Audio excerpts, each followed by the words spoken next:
Lindsay, and somehow, some way, I've been in the real world for a year. Like exactly a year. This is so weird. Like in one point of view, it feels like I've been doing this forever. Like, oh my gosh, this is, of course I'm in the real world. This is just what's been going on since birth.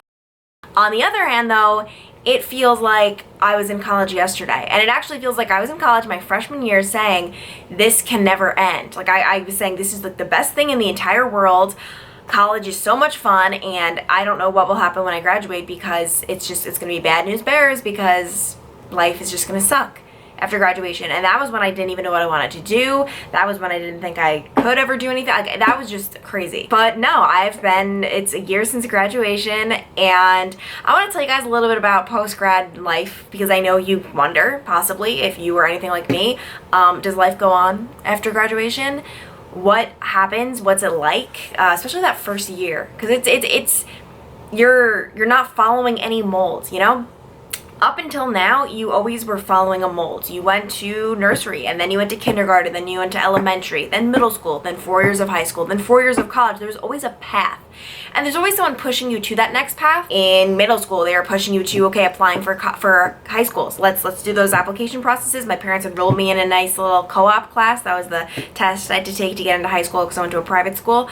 Then in high school, okay, you know what? Junior year of high school, SATs are right around the corner. We're gonna start preparing you. You have to start applying for colleges. There's always like a little list. And then when you get to college, you don't have that. You know, you're in college for 4 years. That was pretty set. But then after that, no one's telling you what to do. No one's telling you this is when you should do it. No one's telling you if you should do it. Do you go to more school after college? Do you just hop right into the real world? Will you even get a job? There's a lot of unknowns. And so if you're in that position, been there, done that, do not worry. I want to tell you a little bit about post-grad life. So as many of you know, I am from New York, but I moved to Dayton, Ohio to become a TV news reporter, which was, for me, you know, a very, a path not many traveled at my school. As a matter of fact, I am the only person in my graduating class who just moved to a random city to become a news reporter. There just was no one else who did that. It was weird. Like, I'll never forget this is my place. Like, this is my bedroom. Like, this has been my home for a year, and it's so weird, and it feels like my home. Like, when I go back to New York and when I come back here, I get happy. Like, I love New York, and when I leave New York, I'm sad because I love seeing my friends and family, but like, then I come back and I'm like, like, this is my home. And I'll never forget, like, my first night living by myself, and just, it felt so weird. Because yeah, like, I've been living, like, I went away to school, but no, I lived with 7 other girls. It's not the same as living in your own apartment. Also, just figuring out what you can afford. I remember, like, my mom asking me when I first moved here, about like a month later, like, so like, how are you doing financially? Like, are you saving money? Are you putting money away every month? Like, or do you, how is it going? And I was still trying to get a feel for it, and I remember saying, honestly, no. Like, I'm practically spending money, like, every month. Like, I really wasn't. And then I got into my pattern. The problem was, in the first month, it's just I was buying so many new things. Like, this freaking desk cost a couple $100s, which, you know, like, every single thing, there was so much I was buying. Kind of got into like my financial groove of like, okay, this is how much I'm saving each month. And it's like, these are things I never even thought of in college. College is going to be, compared to the real world, it's going to be a bubble, and it's going to be like less fulfilling than if you find a job you really love in the real world. Because in college, it's like, I tried to find ways to be like productive in a way. Like, I had my internships, and I hosted 2 different shows for my college's television station, and, you know, but there's nothing like what I'm doing now. I mean, truly, this has been the, I really do think this has been the best year of my life. I mean, that's a crazy thing to say. Like, the best year of my life when I was 22, but seriously, like, like, just meeting so many new people, and like, having this dream job, I don't know. I really do think this has been the best year of my life.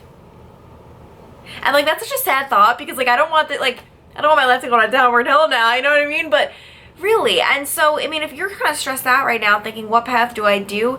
You know what? Like, we're all gonna have many jobs throughout our lives. Like, no one just picks a job and like has it for the rest. I mean, you could maybe, but like,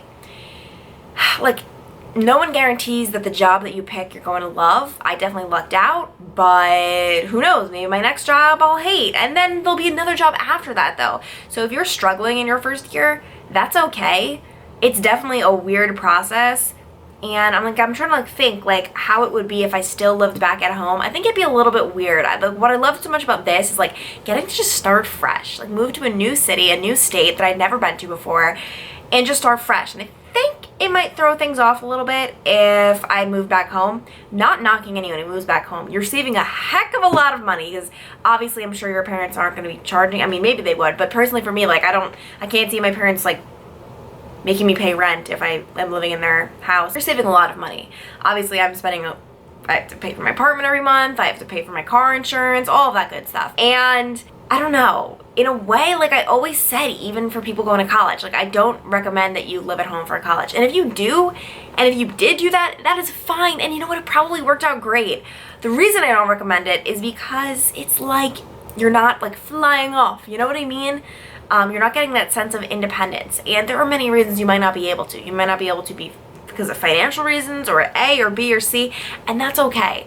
But I'm just saying for anyone who has the choice and they're lingering, I say go away. And you know what? Like it's going to have its like hardships. Maybe the beginning might be hard making friends or fitting in or feeling comfortable. But in the end, I really do think it'll be worth it.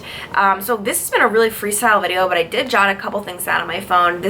Everything's just been freestyle up until now. I feel like one question people might have is what is the hardest part about the first year out of college? I mean, in college you're so spoiled with the fact that like you go to class a few times a week, like it's literally nothing. So going from like that to having like 9 hours a day of working is definitely like a huge contrast. Like, or even just sleeping in, like the earliest I ever had to wake up in college was for my 8 a.m. class, which I did not have an 8 a.m. class my entire senior year or my junior year, I'm pretty sure. So I would have the liberty of sleeping in most days. And when I say sleeping in, no, I didn't actually like sleep in. Like I still set an alarm for fairly early, 8 o'clock, but that's nothing compared to what time you have to wake up in the real world. Especially me. And so I feel like just kind of the hardest part is going from like all the luxuries of college. In college you have so many luxuries to, hey, you're in the real world. You have to wake up at this time. You have to work all day and you have to pay your bills and all of that. So kind of just going from those little luxuries to like, okay, this is the real world. However, I will tell you, like I remember in school saying to my friends, it is going to suck when we actually have to like set alarms and work all day. I remember thinking like, I don't know if I can do it. And it has not been like a struggle at all. Like I can't explain it. Like I go to work 5 days a week and like it barely even feels like work because I love my job. Not to say that there aren't bad things. Like it's not to say that it's all rainbows and butterflies. No, like things happen and I have bad days. I have terrible days even. So I don't want to like, trust me, I'm not trying to create this like false like, oh my God, life is perfect. It's not going to be. But it is what you make it. Another thing that sucks about post-grad life is you can't be reckless anymore. This is gonna be hard to explain, but like in college, like I would wear crop tops and kind of just, you know, do whatever. I would go out to the bars, I would get drunk on the weekends, let's be real. I'm never crazy, guys, but I'm just being honest. Like that's pretty much, yeah. Post-grad life, especially with my job being in the public eye, I can't go out and wear crop tops, you know what I mean? Like it was never anything crazy, but just, you know, we're gonna do some ab workouts, we're gonna show them off. But no, so that, it's like, I remember saying like, that's so weird. The last time I wore a crop top in college, I remember saying to my friends, this is the last time I will ever get to wear a crop top in my life.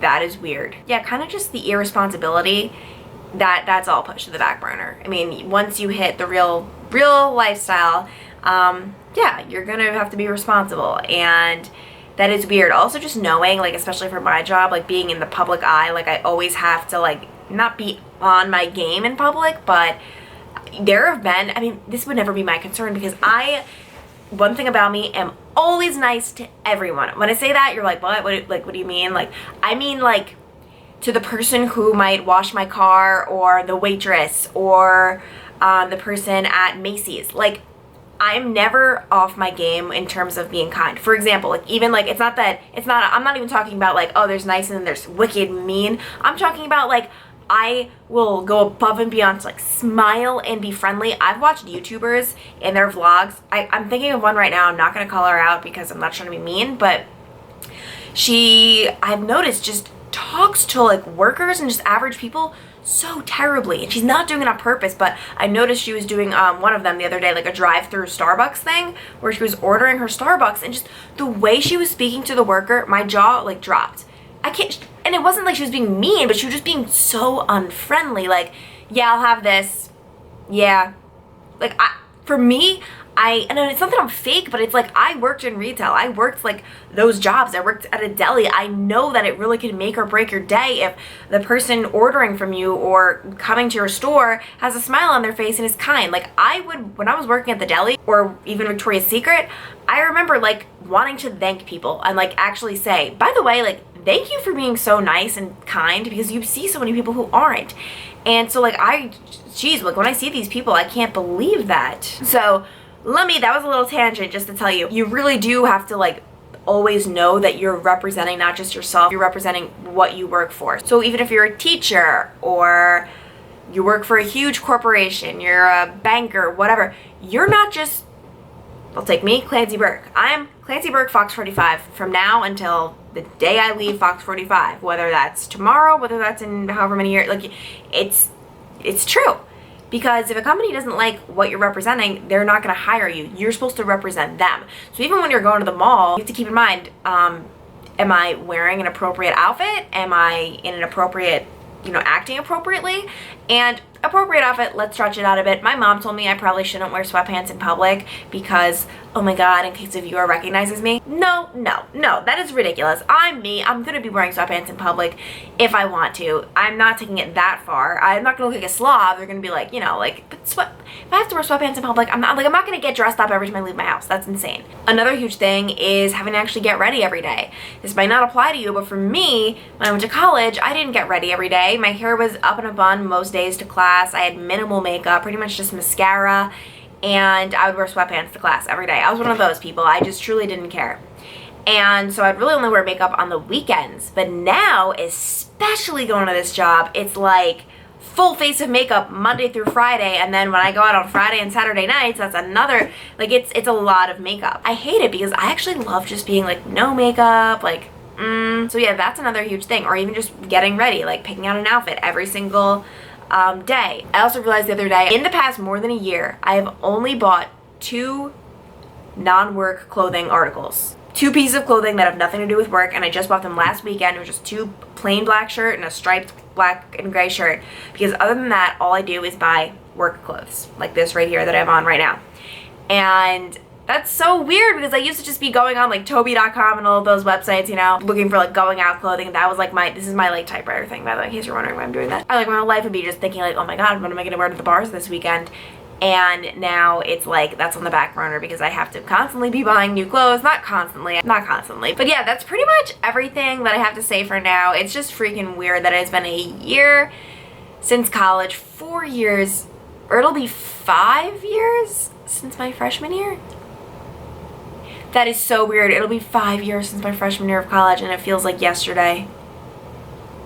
It feels like yesterday, and then at the same time it feels like another world. I can't even. Makes me feel weird. Okay. On that note, I'm gonna go, but I hope you guys enjoyed watching, and I hope it helped you in any way, shape, or form. If you're not already following me on social media, those links will be down below, so you can keep up with my weird lifestyle on Instagram, Twitter, and Facebook. So that'll be down below. And let me know what you guys want to see next for me, because I love filming what you guys want to see, and I'll talk to you guys later. Bye.